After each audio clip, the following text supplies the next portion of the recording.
I got all of those. Did I talk to you about Robin Sharp, the pedophile? I got you all that? So what I think I told you about was Quebec language laws. Did I ask you to do homework? Okay. Tricky part. Okay. So about 2 years ago, Quebec, the government of Quebec was indicating that they were going to create a law. And what they said was they were going to make it a law that any government person cannot display any visual sign of religion. If you're a government person, you cannot be recognized as being a member of any religion. Now, to put this in context, folks, because I think it's only fair that we do this, is that, has anybody ever been to Quebec? Quebec, the province? Okay? And what religion are most of the people of Quebec? Quebec is overwhelmingly what? Catholic. They're very Catholic. It's a very, very Catholic society, right? So they do have quite a large immigrant component, but they're really Catholic. So they were going to make it so that any person working for the government could not display anything that portrayed their religion. Now, are there religions that part of your religion is to display something that shows your religion? Right? So, what's an example? Well, Orthodox Jews wear what? A yarmulke, right? The little head covering, right? And they often have curlicues, the hair that goes down like this, right? And is it Hindu that have? Tilak. What's that called? Tilak. What? Tilak. Dilak? Yeah. It's called a dilak? Tilak. That's what I said, wasn't it? Is it called anything else? Is that all? That's what it's called, a dilak? Tilak. Tilak. Tilak. Yeah. That's what it said. Tilak. Okay? Okay? What other religions? What? Muslim? Often it's the females, the hijab, right? I don't know enough about my religions, folks. I don't want to offend anybody and say something stupid, but I might. Okay? Right? And interesting, am I right that men, I don't know if this is part of the religion, but they often have beards, right? Yeah. Married men, I should say, right? And I don't know if that's part of the religion or not. And are you going to tell them that no one can have a beard anymore? Because they might be seen as displaying a religious symbol? Right? And what's interesting about this, folks, is do Catholics have to display any religious symbol? Do they have to, though? Is it part of as part of their religion, they must, for example, have a cross or something, or crucifix? Is that part of their religion? No. And it was interesting because the government was asked, well, are you then saying that, that Catholics can't wear a crucifix? And the response of the government official was, oh, no one's going to be concerned about that little thing. Right? So it would be okay to have a little crucifix, but everybody else can't have anything. No turban, no, none of these things that display anything that shows a particular religion. And think about this, folks. Can you imagine that you had someone that was teaching Muslim studies, right, at the university? That's a government position. And they couldn't dress in accordance with their religion at that school. Why? Well, the government said, we don't want anyone to feel like they're dealing with someone that was not neutral. And I'm going, Who cares about your religion? Do you really care whether or not the guy that's writing out your forms for your driver's license has a turban? What the hell difference does it make, right? But they were going to pass this law. They talked about it because they probably thought that they could get votes like this. And maybe they can. Would it ever work, folks? Would the government be able to take away a person's right to display? Isn't that taking away their right to religion? And does society accept removing religious rights?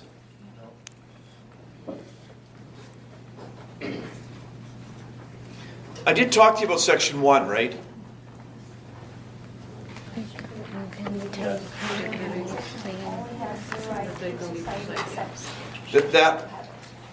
The right way to say that is, society will remove the right if society doesn't think you should have the right.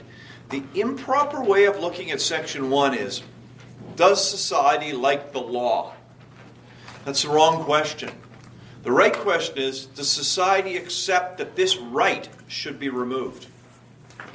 And those are different questions. You could have lots of people in society who like the law, but if it's taking away a right, they may say, no, I don't want the right taking away, even though I like the law. So that's the wrong focus. Which takes us to Robert Latimer.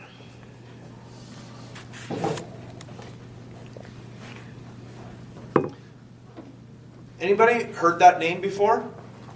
Anybody recall hearing the name Robert Latimer? Pretty famous.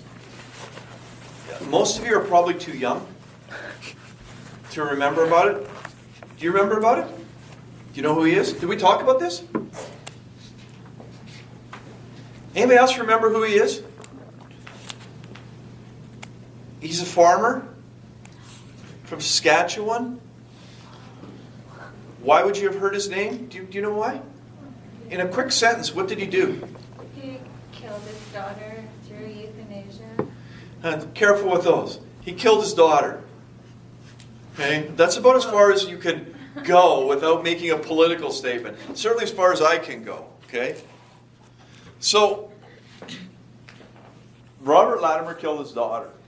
He went and bought some pipe from the hardware store, brought it back home, put his daughter in the truck, started the truck up, took the pipe, hooked it onto the exhaust, ran the exhaust into the cab of the truck until she was dead. And then he called the police and told them he'd done that. Why Robert Latimer is interesting is because of the facts of that case.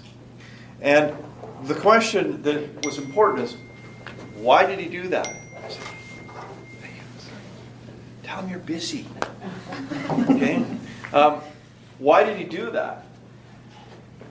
So Robert Latimer's daughter was disabled, right? She had an illness. And one of the things that is important is there was no way for her to communicate.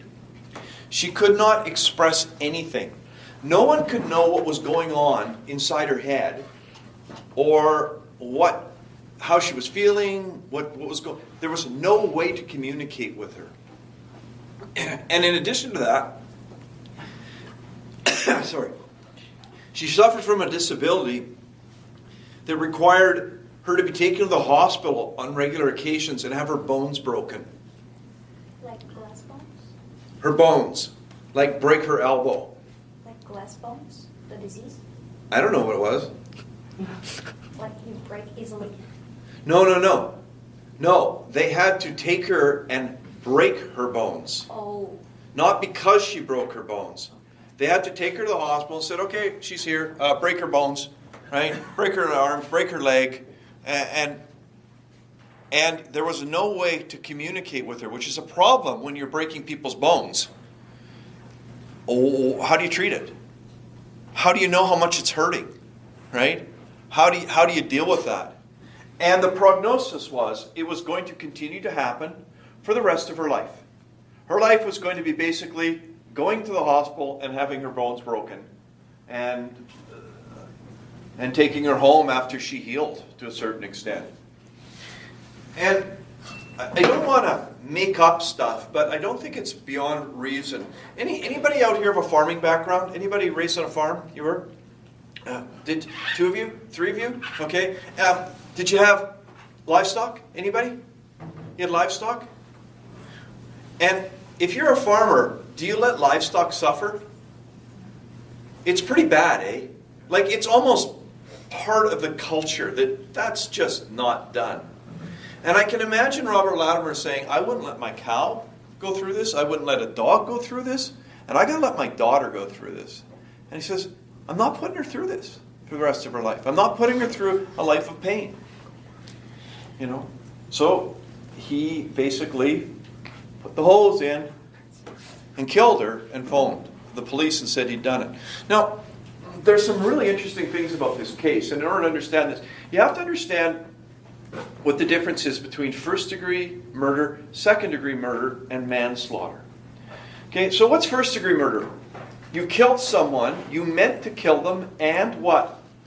You planned to kill them, right? What's second-degree? You killed someone, you meant to kill them, but you didn't plan. So this is more of a spur-of-the-moment thing, right? And manslaughter is, you didn't mean to kill them, but they died as a result of a criminal act.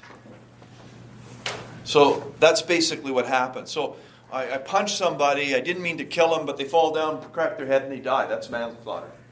So what's Robert Latimer guilty of?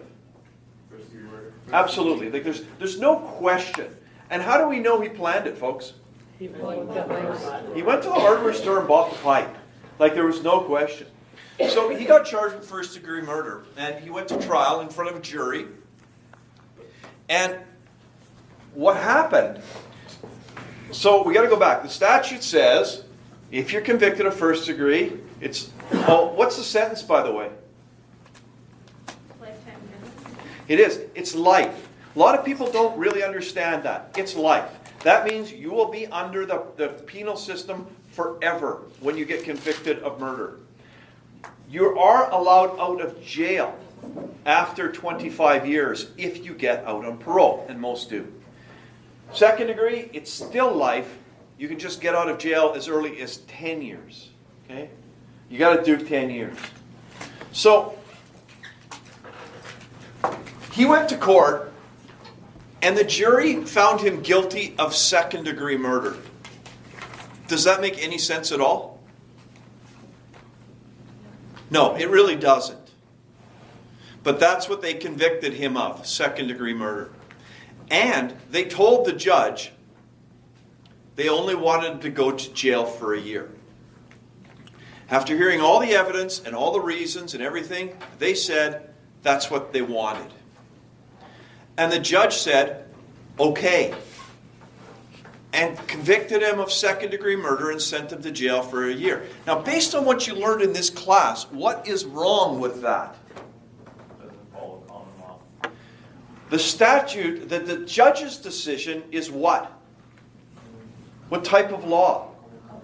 Common law. What's the law that says second degree has to go to jail for life and no parole for 10? That is? Can a common law override statute law?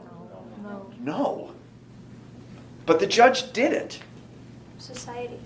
No, we don't go there with this because it's based on common law and statute law, which isn't dealing with section. We're not dealing with the Constitution yet. Okay, not yet. So it was instantly appealed. Like they appealed that to have it fixed. Said that decision's wrong. The Court of Appeal fix it, right? And this is what happened. So it went to the Court of Appeal. And at that point in time, Robert Latimer realized that he was going to lose the appeal. There was no question, right? Anybody knows that the common law the judge cannot go against what the statute says. But I've told you something, which is, if you don't want a statute to apply, what's the only way? This is section 33, section. I need a better answer. Section 1. Section 1 are saving. Section 33 saves laws. Go back to a basic, folks. If you do not want, have I said this to you before? Statutes apply to all of us, unless what? Unless what? It sounds like I haven't said this. Does it sound new? Does it sound new? Okay, let me back up a bit. The only way that a statute will not be binding is if it is unconstitutional. It's the only way. So if there's a law you don't like, tough. Okay? You got nothing, you got no way, unless you can show it is unconstitutional. It's the only way to remove a statute. It can be unconstitutional because the wrong government passed it. And what that does is it makes the law illegal. The wrong government made it. They're not allowed to make it. Therefore, we don't have to abide by it. It removes, the court will remove the law when asked. They could also say it's invalid because of it takes away a right in a way that is unconstitutional. So, if Latimer doesn't want to go to jail for the next 10 years, he only has one play. And that is what? He has to show what? What? That's it, right? He has to show that the law is unconstitutional. So, can he show that the wrong government passed a law? It was a federal law about crime. Does the federal government have the right to make laws about crime? Yeah. So that will not work. So we have to go over and show, the only other way then left is, you have to show it takes away a right. What right? But the law doesn't take away her right to live. Remember, we're not asking, did he take away her right to live? We're asking, the law, he's got to find that law. What law does he not want, folks? What law doesn't he want? Prison. So he doesn't want a sentence of life in prison for what he did. What's his argument? What right is the law that's sentencing him to jail for the rest of his life taking away? Okay? So that is true, but liberty is always a weak argument because all laws take away liberty. And we're never going to say that all laws are invalid. So that is true. It's a very weak argument, probably not going to win. There's a better argument. What? Sorry, I didn't hear. Mobility? Yeah, that's not really what mobility means. Yeah, I mean, I know he can't leave the jail, right? Yeah, that's not really what. But it's a good argument. I can see why you would think that. Cruel and unusual punishment. Didn't we have a case like this before? Didn't we talk about this? Remember? What did we say? The drug? At what? At the border. Which was how long was the sentence? 7. And what did he say? Sentencing me to jail in these circumstances to 7 years, where it can't be less than 7 years. It's cruel and unusual punishment. Well, that was the primary argument that Robert Latimer made. He said, look, there are some really bad people up there. There are some evil people who kill others. Right? You see them on TV all the time. In all those bad shows, right? Evil people. Like horrible people. And you know from what the jury did, they didn't think he was like that.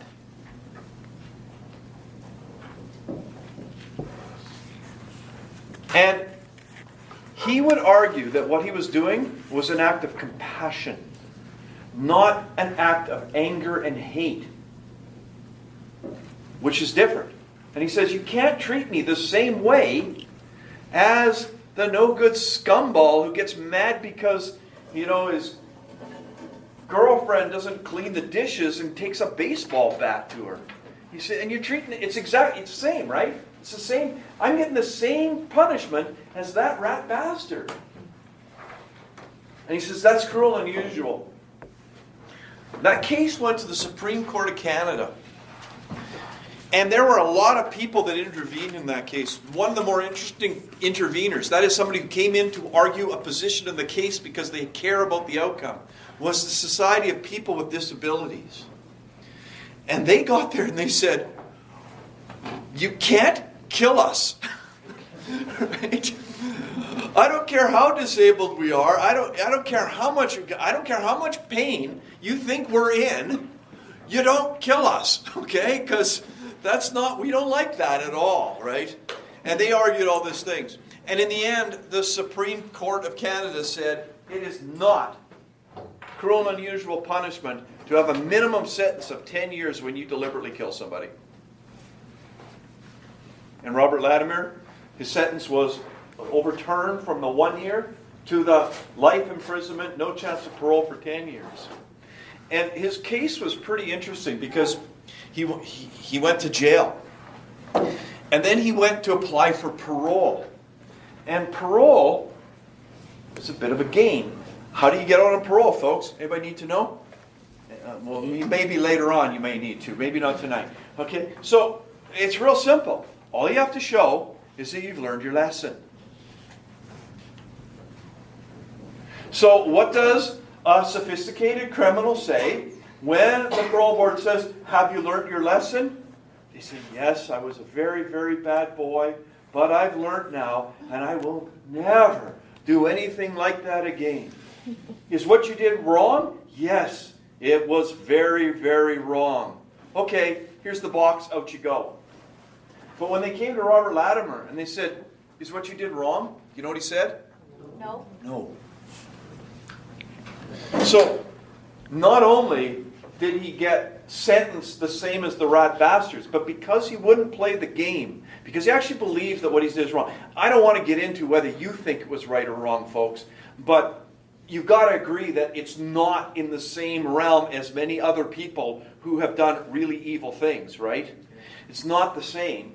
And the jury clearly felt that in the circumstances it wasn't the same because they didn't want to have him go to jail for 10 years. But the point about it is that he had a hell of a time getting out of parole. Because they said, do you think what you did was wrong? And he says, no. And then they said this, because I've read some of this stuff, folks. They said, so, if your mom is crippled and disabled, and you think that she's in pain, are you going to kill her too? You're a threat to society. Back to jail you go. And they sent him back. So he had a hell of a time getting out. He eventually did. And I imagine that he's still pretty bitter about the fact that I think he truly believes that what he did was the right thing to do. And he was prepared to, he didn't try and hide it in any way, shape, or form. And he got sentenced. Whether you agree with that or not, that was an interesting constitutional case. Oh, yeah.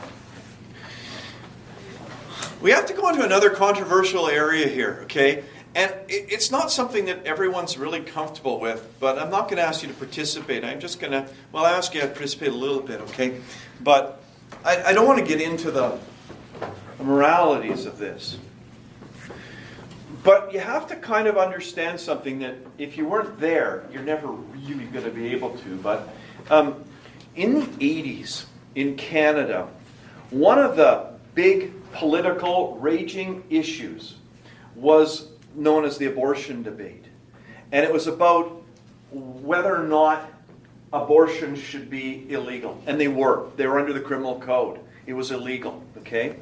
So what happened was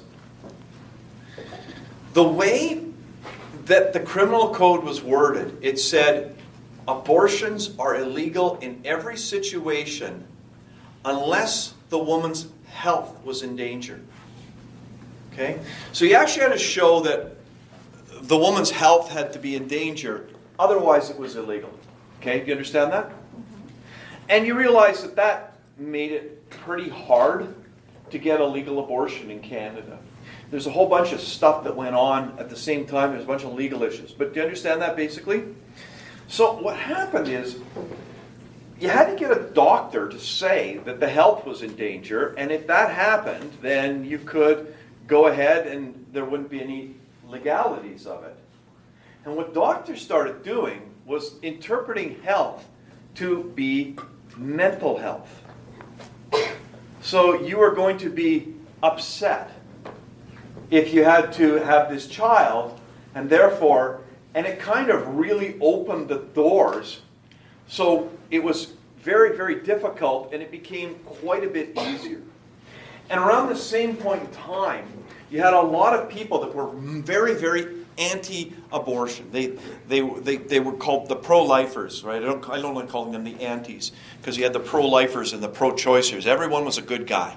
Okay, they're all good pro-people. Okay, but there were two different factions, and they were pretty strong-minded, and they were pretty opposites, and there were lots and lots of people in both. Okay, so when the charter came around in 1984, this debate was huge. It was a big deal at this point in time. And what happened was,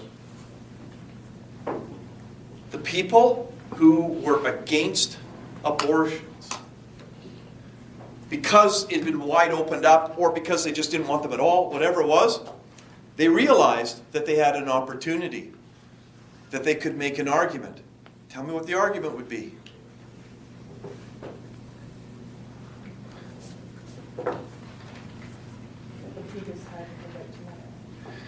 That was the argument. So it was, in allowing abortion in any circumstance, that law was taking away a right to life. I'm not making a political statement when I make my next thing. I don't want you to misunderstand. I'm making a legal statement. I'm talking about law, not right and wrong, okay? But that was the stupidest argument I've ever come across in anything I've ever seen. It was dumb. Not because of the politics, folks, because of the law. Why was that a dumb argument for the pro-life people to make?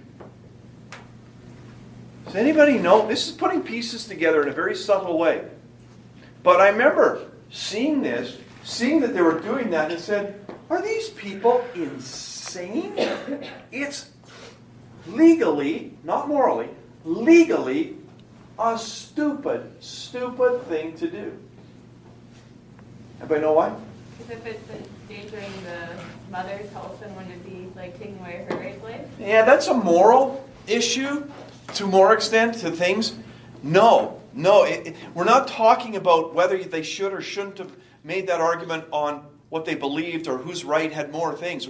I'm talking about law here, okay? Just law. Let me try and give you a hint. What happens if they win? If the person, if the mother health is in a situation health-wise, she still cannot abort the child. So that would be illegal. No. Okay, so let's see.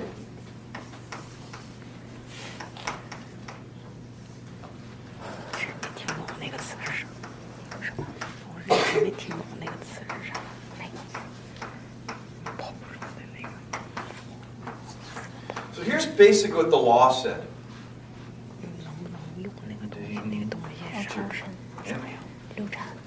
Illegal unless the health of the mother's in danger. That's basically the law.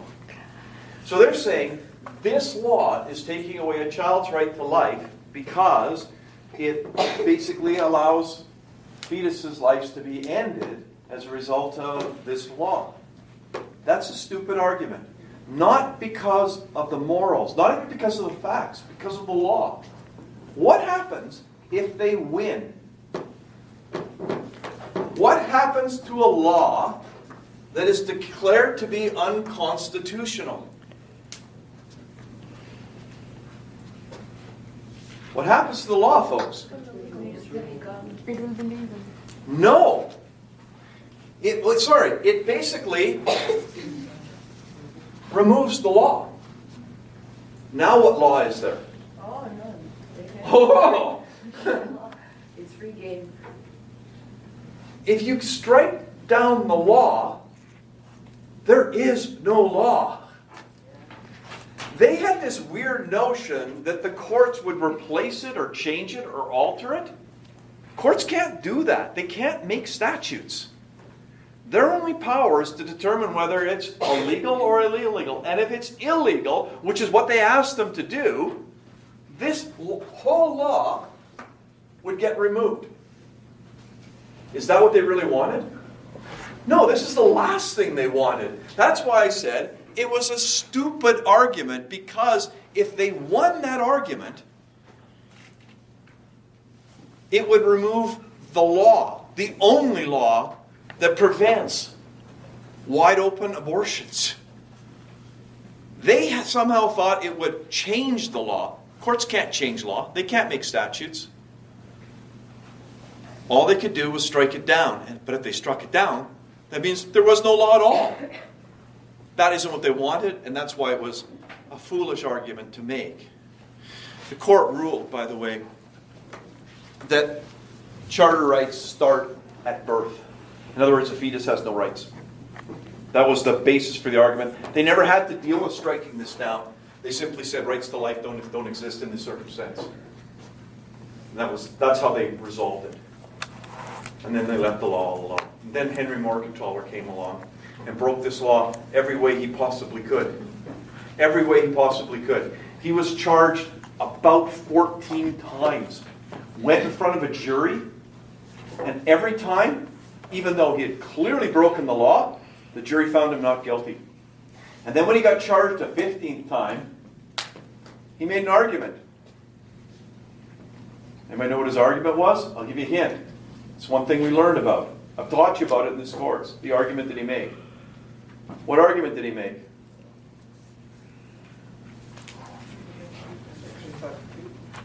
Section what? 33. 33? No, that's an argument that Section 33 allows a government to hold on to a law that would otherwise be struck down. What argument did Morgentaler make? Remember the facts. You've charged me 14 times. You've convicted me 0. What is charging him a 15th time? He made an argument. It's a right. Which right? Right on arrest. No.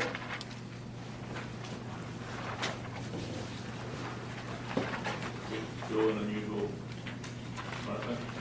He made the argument that prosecuting me or attempting to prosecute me when you know you're not going to get convicting, you're never going to, is cruel and unusual punishment. Which made it, and the judge accepted that, which meant they couldn't prosecute him anymore, which meant he could go and do whatever he wanted.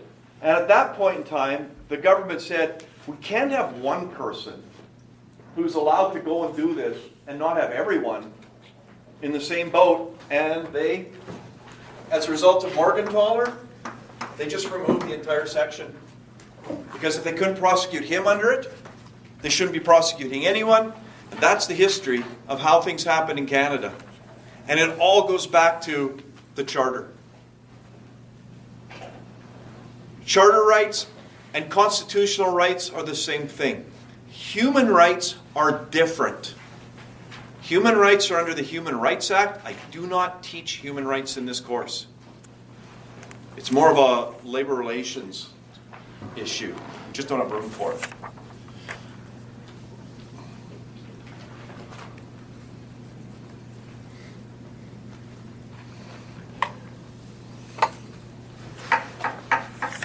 Okay, we got a couple more pieces I got to add. Are you ready?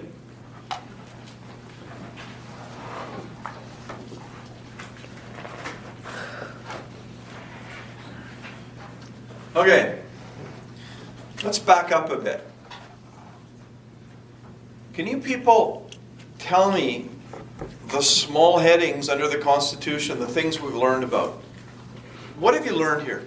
I want to create like topics. that have to do with the Constitution. What have we talked about? Anything. I'll take anything. One thing you've learned. Section 9192. Okay, so we've learned 91, 92, right? Okay, what else? Charter rights. We've learned charter rights.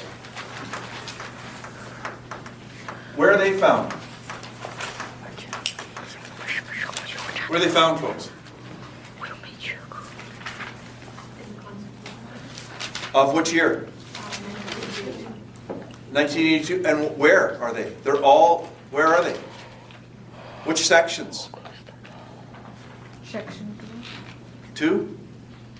To what? 2, the right of religion. Okay.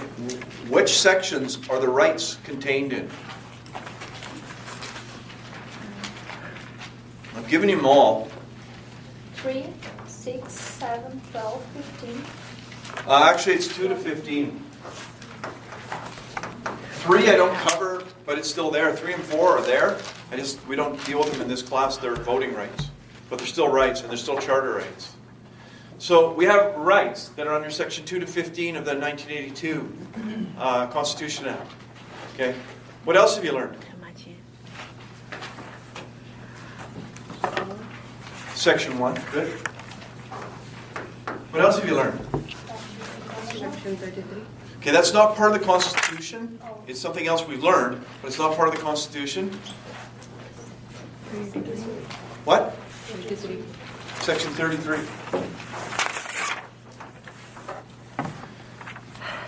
Okay.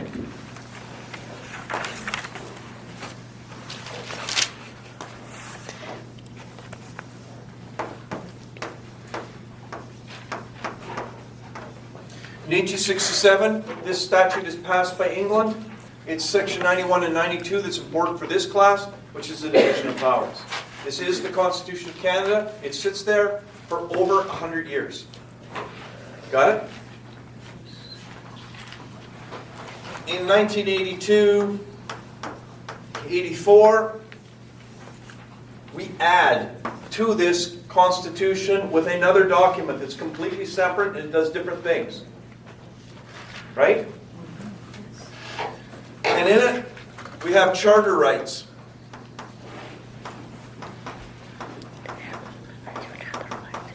And we have a Section 1 and a Section 33.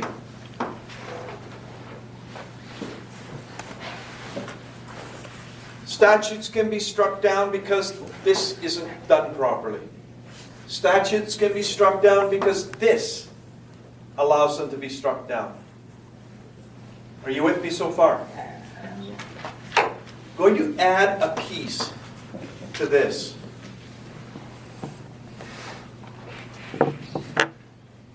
Not only can governments not pass laws that take away people's charter rights, unless Section 1 or Section 33 applies. The Constitution does one other thing that's pretty important. It says, even if there is no statute, government people cannot behave in a way that takes away charter rights. So, I need you to understand the difference between this statute and behavior. If the government has passed a law and it's taking away people's rights, that's a statute. So an example of that would be, from now on, in university, men have to sit at the back of the class and women can sit at the front. If there was a statute, right, that did that, what do you think, folks? Would it take away a right? What right? It would definitely be an equality right. You can't sit at the front, they can, right? Or you can't sit at the back, right? It's an equality right. So that's an example of the statute that takes away a right.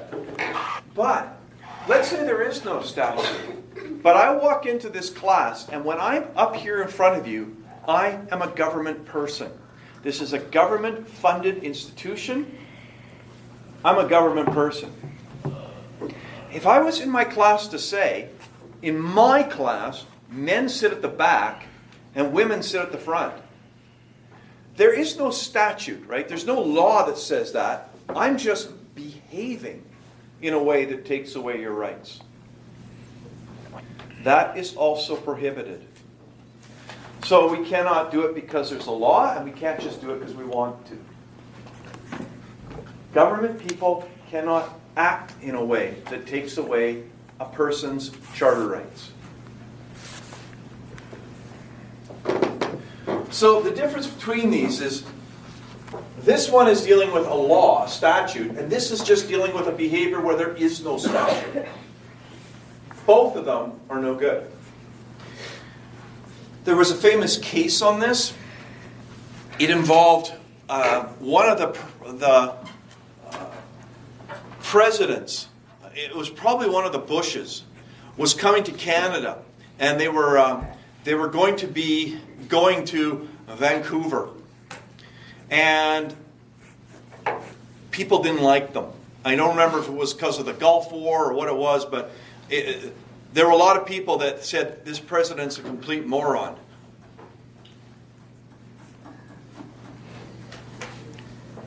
That was then, okay? So they said this president was a complete moron, and they wanted to protest.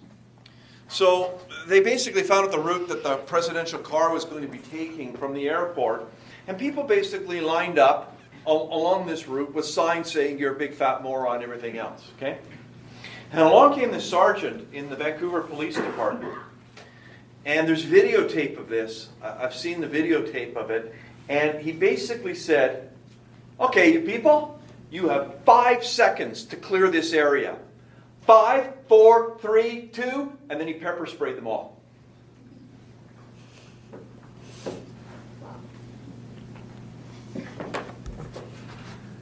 Is there a law that says pepper spray people when they're standing beside the road? No. No. Behave. This is a Behave. behavior. Did it take away a right? Yes. Yep. What right? Freedom. What freedom? To stay there. Right of assembly, right? The problem is, up here, where there's a statute that takes away a right, what happens if it's unconstitutional? What happens? It's struck down. Okay, how do you strike down a behavior? You can't. So, you can't fix this by striking it under statute because there is no statute. So when this happens, people get a right to a remedy. A remedy could be anything the judge thinks is appropriate. The most common remedy would be stop doing that. Right? An order that Murray allow people to sit wherever they want in the class. But in this circumstance, you could also get money. You can sue using the charter when the government people take away rights.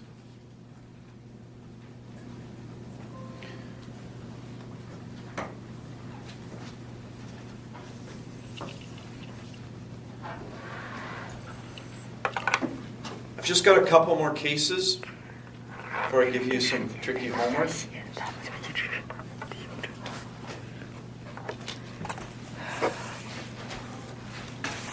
Sometime in the 80s, after the Constitution was passed, Quebec decided to pass a law. And at that point in time, Quebec was very concerned about the prevalence of English. Right? English is a pervasive language. It's everywhere now, right? So no matter where you go, no matter on the internet, in all sorts of societies, you know, they don't, if you go to Germany, they don't learn how to speak